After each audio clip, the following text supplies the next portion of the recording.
Have you ever wondered how you learn to interact with people? Well, it is through a process called socialization, and socialization is a lifelong process where we learn about social expectations and how to interact with others. So everything we consider to be normal is actually learned through socialization. This is where we learn to walk, talk, and feed ourselves. It's all through socialization. And we also learn the behavioral norms that help us fit in. So let's look at some of the most important agents of socialization. So agents of socialization are what is used to transmit culture and really pass it around. So agents include people, organizations, and institutions that help us learn about our social world. So let's look at a few different examples. Family is usually considered to be the most important agent of socialization. So when you are born and you are a baby, you are completely dependent on others to survive. So your parents are those who are playing the important role. They teach you how to care for yourself. They also teach you how close relationships work. They also teach you their values, beliefs, and norms. So an example of how family plays an important role in socialization comes from Malcolm Gladwell's book, Outliers. He looks at how wealthy parents with white-collar jobs raise their children, then he also looks at how less fortunate parents raise their children. So one specific example that he uses is a trip to the doctor's office. So the children of the wealthy parents were encouraged to ask questions when visiting the doctor, while the kids of the less fortunate, they were less likely to criticize or even question the doctor. So the less fortunate children were more likely to just accept what the doctor says without voicing their concerns at all. So this example shows us how kids are raised, and how they're raised affects how they interact with others. And in this case, authority. So the wealthy kids were encouraged to challenge authority and to think independently, while the less wealthy kids were taught to submit to authority. Schools are also another important agent of socialization.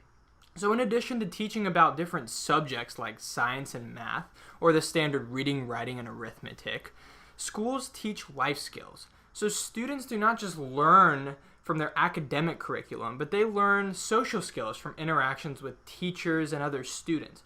For example, we learn the importance of obeying authority, and that to be successful, we must learn to be quiet, we must learn to wait, and to even act interested when we are not interested at all.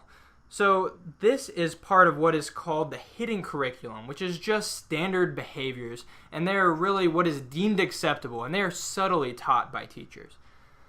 Peers help us develop our social behavior.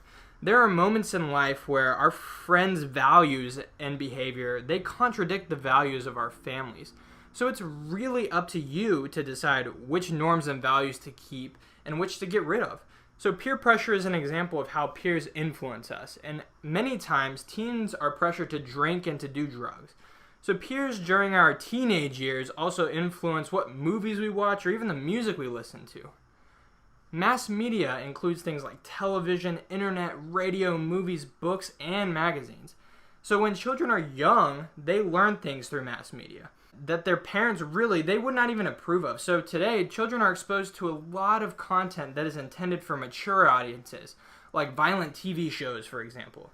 So sometimes mass media even enforces gender and other stereotypes. So one great example of how mass media is an agent of socialization is children's books.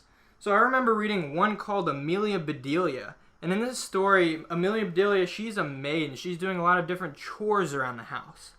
So in this story, it's a funny book because she's taking commands from her employer literally. So for example, at the end of one of her tasks is to dress a turkey, and I think she literally puts clothes on the turkey. So, but in the children's book, she was doing a lot of chores. So she was doing the laundry and she was dusting the couch. And the point is to show you how children's books play an important role in socialization. So this book was written in the 1960s, and during this time, women were expected to stay at home, and they were expected to do chores and have children and just be housewives. So this just shows you how mass media, although it may just seem to be there, it plays a big role in teaching us about our social expectations.